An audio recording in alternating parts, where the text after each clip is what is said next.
नमस्कार मित्रांनो. तर लपंडाव या मालिकेच्या 25 फेब्रुवारीच्या एपिसोडमध्ये छान ट्विस्ट बघायला मिळतोय.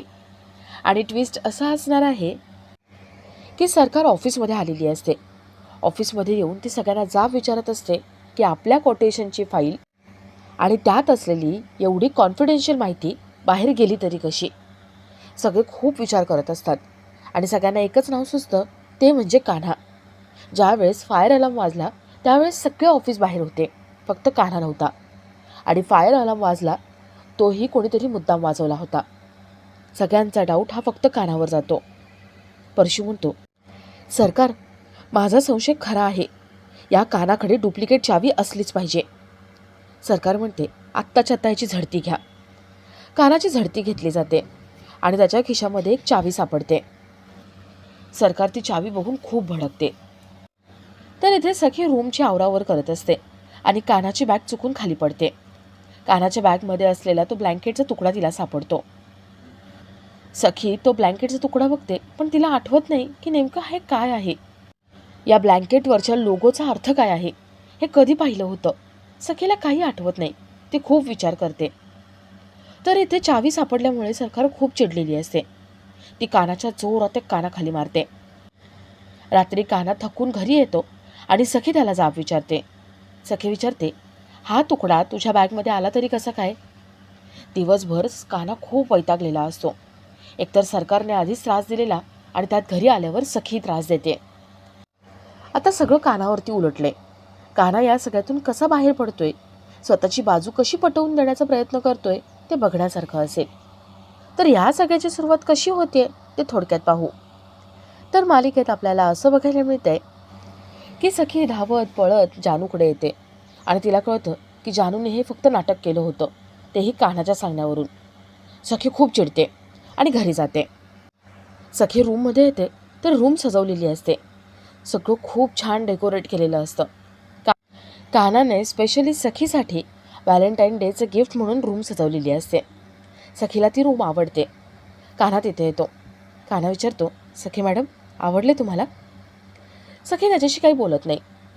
कान्हा म्हणतो, सखी मॅडम, मी थकलो होतो ना, प्लीज सगळं सोडा आता, हा राग सोडा.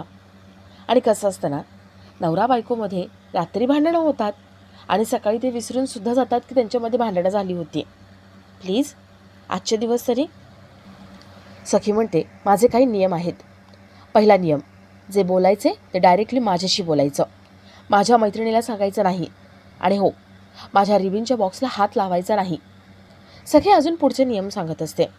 कान्हा म्हणतो, सखी मॅडम, ही वेळ नियम सांगण्याची नाही आहे. मला सांगा ना, ही अरेंजमेंट तुम्हाला कशी वाटली. हे डेकोरेशन तुम्हाला आवडलं आहे का. आता आपण केक कट करू आणि छान सेलिब्रेट करू. सखी म्हणते, नाही आवडले मला. यात स्पेशल वाटण्यासारखं काय आहे. फुगे, केक, हे फुलांच्या पाकळ्या सगळेच करतात. कान्हा म्हणतो, हो का, मग मी आता स्पेशल काहीतरी करतो. कान्हा सखीचा हात घेतो आणि दोघंही एकमेकांसोबत डान्स करतात. सखीला स्पेशल फील करवण्यासाठी कान्हा सगळे प्रयत्न करतो. तर इथे सरकार आपल्या रूममध्ये येते. ती कान्हाच्या वागण्याचा सगळा अंदाज लावत असते.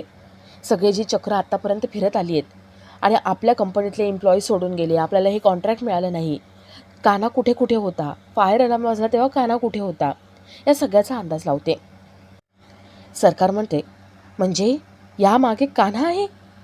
जर या सगळ्यामागे कान्हा असेल ना, तर मी त्याला सोडणार नाही.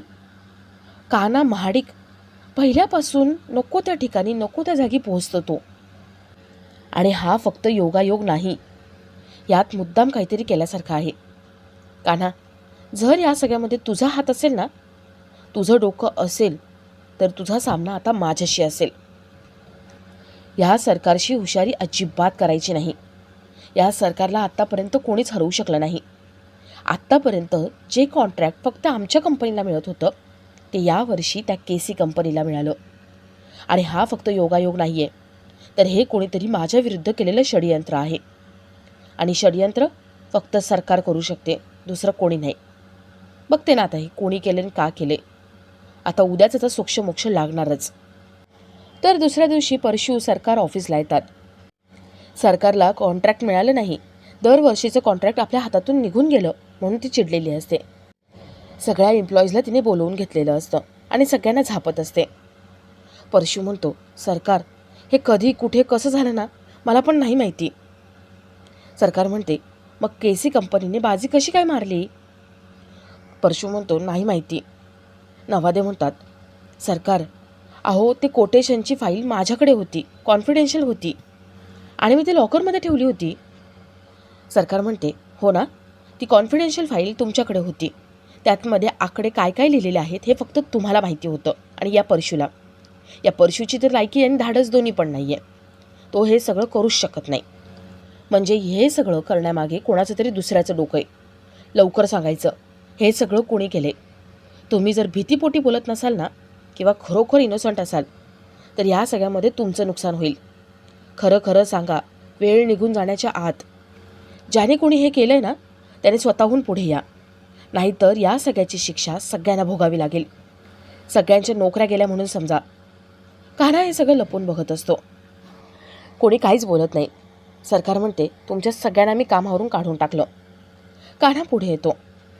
कान्हा म्हणतो, अरे वा, माझ्या स्वागतासाठी सगळे उभे आहेत का काय? काय चाललं काय इथे? सरकार म्हणते, माझ्या टीमने शोधून काढले.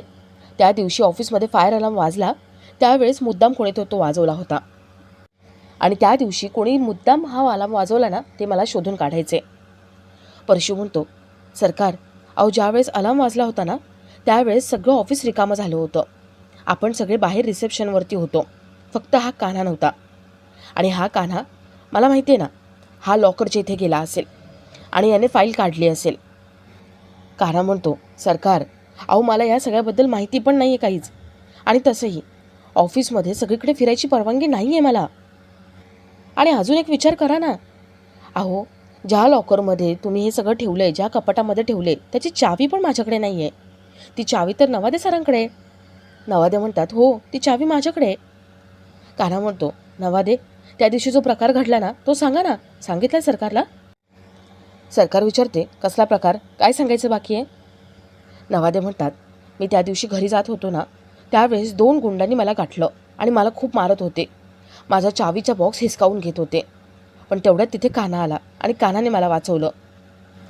बाकीचे एम्प्लॉईज म्हणतात, याचा अर्थ 100% हे कान्हानेच केले. कान्हाने हे सगळं घडवून आणलं असेल. मला सांगा, ऐनवेळी तो तिथे पोहोचला तरी कसं काय? सरकारला पण याबद्दल संशय वाटायला लागतो. सरकार कान्हाकडे संशयाने बघायला लागते आणि आपला आजचा हा भाग इथेच संपतो.